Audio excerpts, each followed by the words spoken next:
देखिए student, class 12th तो physics का एक टॉपिक अब हमारा शुरू होगा प्रिज्म का।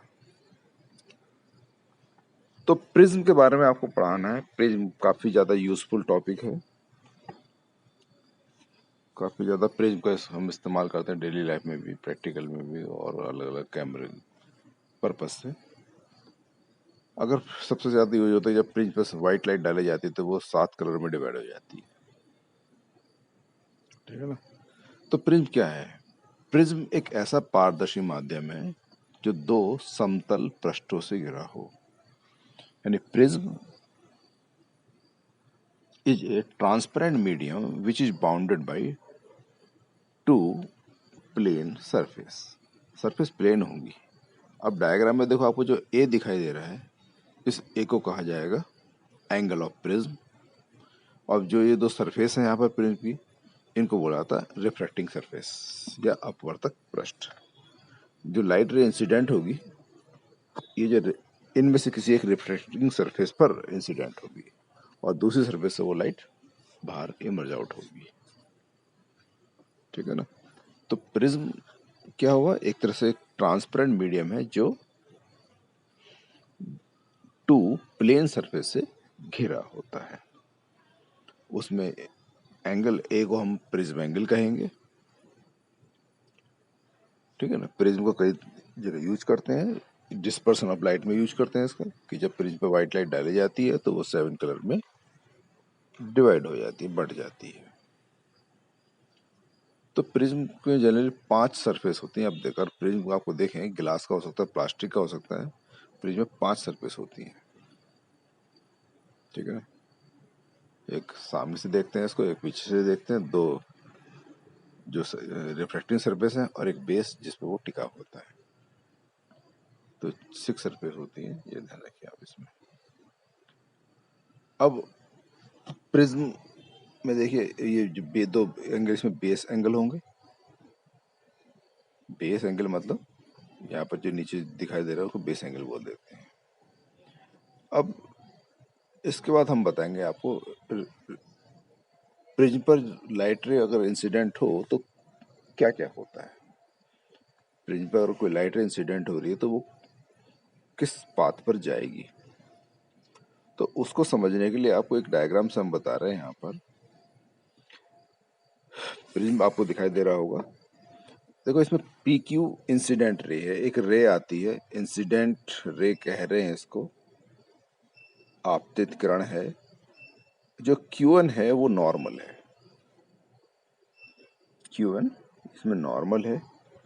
जैसे ही ये प्रिज्म, ये पी क्यू रेज इंसिडेंट होती है, टकराती है प्रिज्म पर, तो जी देखो, प्रिज्म के अंदर है मटेरियल, यानी प्रिज्म जो है एक डेंसर मीडियम है, बाहर एक रेयर मीडियम है। तो डेंसर मीडियम में हमेशा एंगल छोटा होता है, ये बात याद रखिए। तो जैसे ही रे जाएगी प्रिज्म के अंदर, मान ली प्रिज्म ग्लास का है, तो नॉर्मल टुवर्ड नॉर्मल वो झुक जाएगी। इसका मतलब क्या होगा कि अंदर जाकर एंगल कुछ कम हो जाएगा। तो वो एक तरह से फॉलो करती है पाथ क्यू आर को। ठीक है ना। तो एन क्यू और ई ये एक पूरा नॉर्मल है, स्ट्रेट लाइन है, और पी क्यू इंसिडेंट रे है। जब ये टकराती है, टकरा के प्रिज्म के अंदर जा रही है, तो एक क्यू आर इसमें अपवर्तित किरण है, या इसको रिफ्रैक्टिंग रे कहेंगे, रिफ्रैक्टिंग रे। तो एंगल थोड़ा सा कुछ छोटा हो जाता है जब वो प्रिज्म के अंदर पहुंचती है। अब ये जो रे है क्यू आर, प्रिज्म की दूसरी सरफेस में इंसिडेंट होगी, टकराएगी। जैसे आर पॉइंट पे वो टकरा रही है, तो पहले यहाँ पर हम फिर एक नॉर्मल फिर दोबारा ड्रॉ करेंगे। नॉर्मल से ही हम डिसाइड करेंगे कि वो किधर जानी चाहिए। तो ई आर एंड एस एक नया नॉर्मल है। तो जैसे ही वो अब चूंकि बाहर फिर एयर मीडियम है, तो यानी जब रेयर मीडियम है या एयर मीडियम है तो वहां पर एंगल बड़ा होता है। तो जैसे ही जाएगी तो वो नॉर्मल से दूर हट जाएगी। तो ये आर एस जो रे है, इसको इमर्जेंट रे कहेंगे या निर्गत किरण कहेंगे। ठीक है ना। तो इस तरह से आपको दिखाई दे रहा होगा कि पी क्यू इसमें इंसिडेंट रे है, क्यू आर इसमें रिफ्लेक्टेड रे है, आर एस इसमें इमर्जेंट रे है। ठीक है ना। देखो स्टूडेंट, अब जो डायग्राम में देखो डेल दिख रहा है, इंसिडेंट रे को हम आगे बढ़ा रहे हैं और इमर्जेंट रे को पीछे बढ़ा रहे हैं, तो इनके बीच में एंगल होता है डेल, ठीक है ना। तो क्या होता है डेल? डेल मतलब एंगल ऑफ डेविएशन। अगर आप इसमें इंसिडेंट रे को आगे बढ़ाइए और इमर्जेंट रे को पीछे बढ़ाइए, तो उनके बीच में जो एंगल होता है उसको बोलते हैं एंगल ऑफ डेविएशन। इसका मतलब होता है कि जो इंसिडेंट रे जिस पाथ पे चल रही थी उससे इमरजेंट रे कितना डेविएट हुई है, कितना अपने हटी है अपने पास से, तो उसको एंगल ऑफ डेविएशन कहते हैं, ठीक है ना। अब हमारे पास जो नेक्स्ट टॉपिक आता है वो डेल और आई के बीच एक ग्राफ है, यानी graph between angle of deviation and angle of incidence.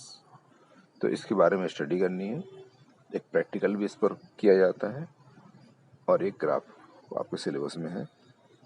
और ग्राफ होता क्या है इसके बारे में आप समझ लीजिए। अब देखो, एंगल ऑफ डेविएशन डिपेंड करता है एंगल ऑफ इंसिडेंस पर, यानी जो विचलन कोण है वो आपतन कोण के मान पर निर्भर करता है। तो ग्राफ से क्या पता चल रहा है? कि ग्राफ से देखो ये पता चल रहा है कि जैसे जैसे हम आई को बढ़ाएंगे, लगातार आई को तो इस देखो ग्राफ में लगातार बढ़ा ही रहे हैं, तो डेल एक बढ़ नहीं रहा लगातार, तो डेल जो इसमें विचरण कोण है वो पहले घटता है और घटने के बाद एक मिनिमम वैल्यू तो घटेगा, उसके बाद फिर वो बढ़ना शुरू हो जाएगा। As the I increases, value of del decreases up to a minimum value and then increases। तो एक पार्टिकुलर पॉइंट पर इसकी जो वैल्यू होती है वो मिनिमम होती है डेल की, तो उसको बोलते हैं एंगल ऑफ मिनिमम डेविएशन, ठीक है ना। तो मिनिमम डेविएशन मतलब क्या है कि इससे नीचे कोई डेल की वैल्यू नहीं होती है, ठीक है। तो इसका मतलब क्या होगा? तो इस चीज को बोला जाता है एंगल ऑफ मिनिमम डेविएशन। सबसे कम जो वैल्यू होती है डेल की उसको विचलन कोण या एंगल ऑफ मिनिमम डेविएशन। तो हमने जो लिखा है यहाँ पर कि angle of deviation depend upon incidence angle. As the incidence angle increases, angle of deviation initially decreases, ठीक है ना, up to a minimum value and then increases. तो यही बात लिखिए कि जैसे आई की वैल्यू डेल पर डिपेंड करती है या डेल की वैल्यू आई पर डिपेंड करती है, जैसे जैसे आई को बढ़ाएंगे वैसे वैसे डेल घटेगा एक न्यूनतम मान तक, उसके बाद आई को और बढ़ाएंगे तो फिर डेल बढ़ना शुरू हो जाता है। तो एक पार्ट डेल का जो मिनिमम वैल्यू है उसकी, उसको एंगल ऑफ मिनिमम डेविएशन बोल देते हैं, एंगल ऑफ मिनिमम डेविएशन इसको कहा जाता है, ठीक है ना। तो काफी इंपॉर्टेंट टॉपिक है, प्रैक्टिकल इसके ऊपर सब कुछ इसमें करना है, तो ध्यान से इसको समझिए। तो क्वेश्चन ग्राफ पर जरूर आ सकता है आपका एग्जाम में, आगे न्यूमेरिकल भी है, अगला डेरिवेशन भी इसी चीज का है, ठीक है ना।